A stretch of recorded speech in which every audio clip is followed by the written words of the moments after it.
All right, in the last video I was balancing these batteries. Now they're all balanced and I'm putting together, I think I'm going to do 16. These were all scoring 3.3 volts or higher at full charge. They're all approximately the same range. These ones were scoring 3.2s, and we had a couple that were disqualified because of bulge. One of them got bumped, the other two just had slight bulge in them. You can see that 6-volt RV battery or golf cart battery down there. And you know, we bought this thing quite used, so apologize for the mess. We're definitely going to be sweeping like crazy. But in here, underneath this stair, pretty cool little stair cubby for these.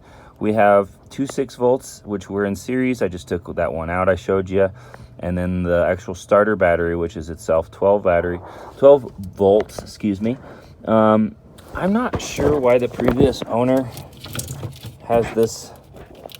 This thing was just bare down here. I need to find out if there's a way to connect the 12 volt to the double 6 volt in series, or if there's probably a reason she disconnected that. But we gotta do some diagnostics to make sure it's not gonna blow anything up or anything if we hook that back up.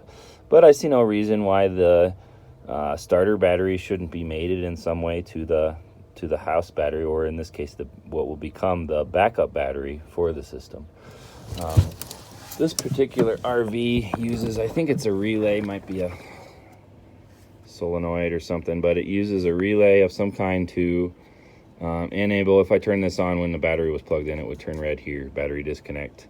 Pretty cool. Store or use. And then of course you got your porch lights and your step, which is pretty sweet, and your baggage light too, which is a nice little feature. Won't turn on right now because that battery is disconnected. But underneath here, just here, is a 12 volt 1000 watt charger, which also sort of maintains stasis with respect to the system as a whole.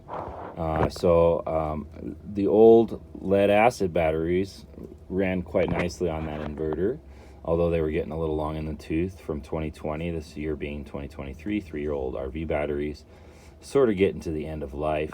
Why not swap it out? But if that occurs, these LiFePO4s are not rated per se for that lead acid charger. The lead acid charger is supposed to put out a constant 13.6.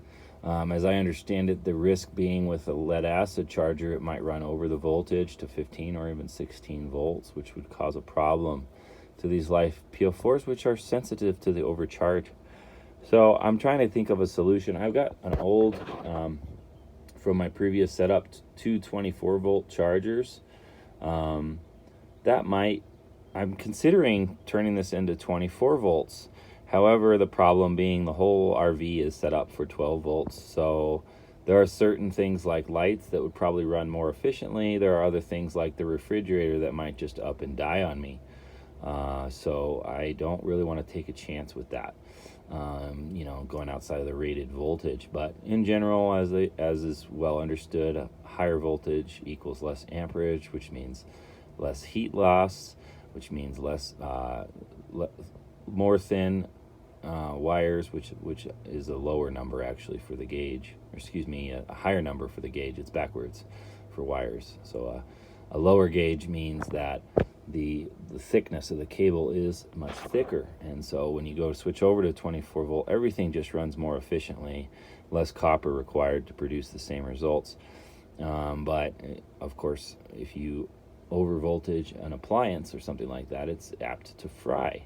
And so if we do switch over to 24 volts, we'll have to change out everything. Well, here's what I was thinking. I was actually thinking of doing a center tap of the batteries, whereby we would pull 12 volts from half the batteries, and then I've read that there is an alternating switch type of relay you can purchase, which switches automatically between two, or maybe not automatically, but you can switch between two 12 volt supplies on a center tapped 24 volt setup. That's intriguing to me because you sort of get the best of both worlds. you can preserve the 12-volt appliances, and you actually have a double backup. And that way you have the 1 and the 2. So although with less amperage, it ends up being less efficient. So you're back to where you started. So I'll probably end up doing a 12 volt all over again. And then we'll see about getting some kind of charger to replace the lead acid charger, or maybe run some tests and see if it doesn't run away with our voltage, and maybe it'll be fine. But as before, don't try this at home. Consult an electrician, electrical engineer, that sort of thing. Real quick, real easy way to determine if a battery is bulged. Sometimes you can't see it physically, so you put them right next to each other flush like this, and you can see if there's any. This one might be a little bit bulged. I don't think it is, but it might be. I'll have to look at it after this video. But that was how I found 2 that were bulged. So if I didn't mention already, these were all scoring 3.3 volts at rest or higher, whereas these were 3.2, high 3.2s. So these are our rejects. They will serve some of them as the backup batteries, and some of them we will sell or give away. And so because you don't need more than 16 for a 12 volt, I couldn't possibly fit it any more than that, and I'm gonna have trouble perhaps fitting these in that bay, although those 6 volt golf cart batteries are actually quite big. I always forget how big they are compared to a traditional truck car battery. So that's what I'm doing. I'm gonna set these up, probably a series parallel type of configuration. I'm still deciding, but I just finished balancing them. Thought I'd let you know.